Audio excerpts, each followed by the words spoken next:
Determinación de los modelos matemáticos para el cálculo de las constantes de velocidad de una reacción química elemental en función de su orden de reacción. Recordemos que la velocidad de una reacción química se define matemáticamente como la variación negativa, o sea, la desaparición de la concentración del reactivo a conforme pasa el tiempo, es decir, en términos del tiempo. Y que es igual al producto de una constante, K, denominada constante de velocidad de reacción, por la concentración de ese reactivo A, elevada a una potencia, definida como orden de reacción, donde n es el orden de esa reacción.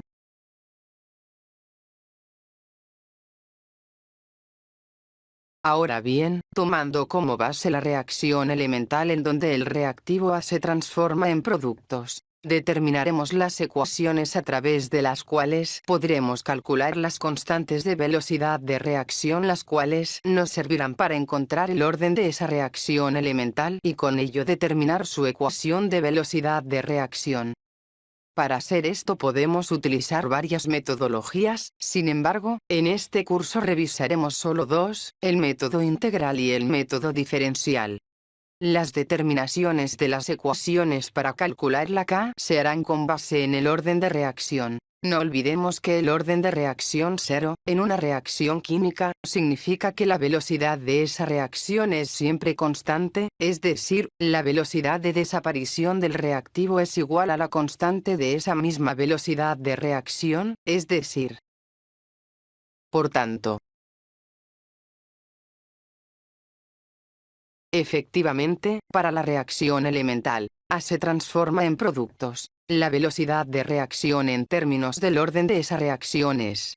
Y para un orden de reacción igual a 0, n igual 0, tenemos.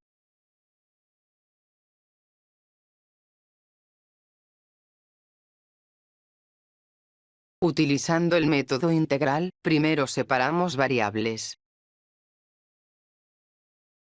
E integrando, en los límites del sistema, es decir, desde un tiempo que va de 0 a t y de sea 0 a sea, lo cual quiere decir que en el tiempo 0 tenemos sea 0, concentración inicial de A, o sea que no se va transformando en nada el reactivo A y su concentración es la que se tenía al inicio, pero cuando se llega a un determinado tiempo t esa concentración inicial se ha transformado, disminuido, a una concentración determinada, sea.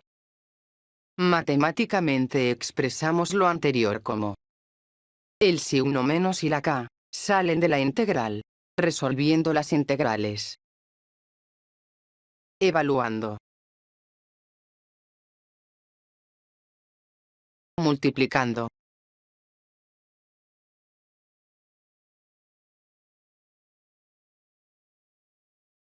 despejando, k. Lo cual significa que la constante de una velocidad de reacción de orden 0, se calcula restando a la concentración inicial del reactivo A, sea 0, las concentraciones que se alcanzan en determinados intervalos de tiempo t.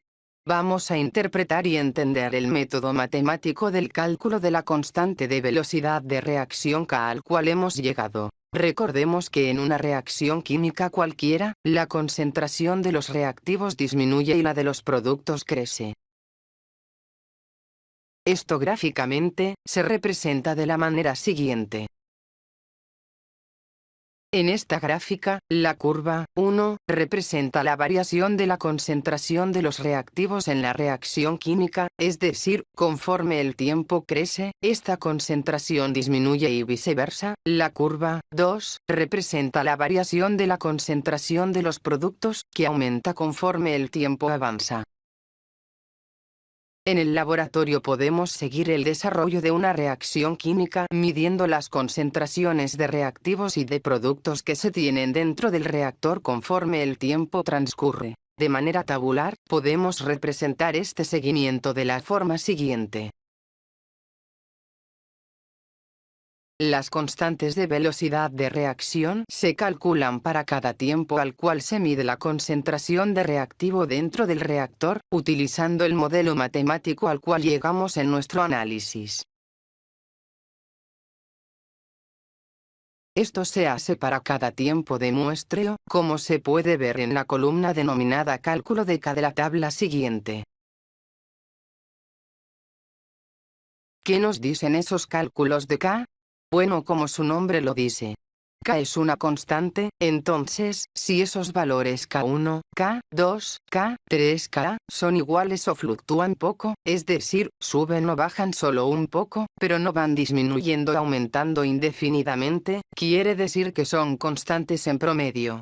Eso significa que la reacción realmente es de orden cero, en este caso particular. Si esto es así, promediamos los valores de K y tomamos a ese promedio como el valor numérico de K, con lo cual, la ecuación de velocidad de esta reacción química particular será, donde K es el valor numérico promedio que obtuvimos al promediar todos los valores de K para cada tiempo en la tabla anterior de CA versus T. Si los valores de K1, K2, K3, K aumentaran o disminuyeran, conforme el tiempo crece, significa que ese modelo matemático no es consistente, o sea, no permanece constante como dice serlo, y por lo tanto no representa verdaderamente al orden de la reacción química, por lo cual debemos probar el modelo matemático que se obtiene al hacer el análisis con otro orden de reacción.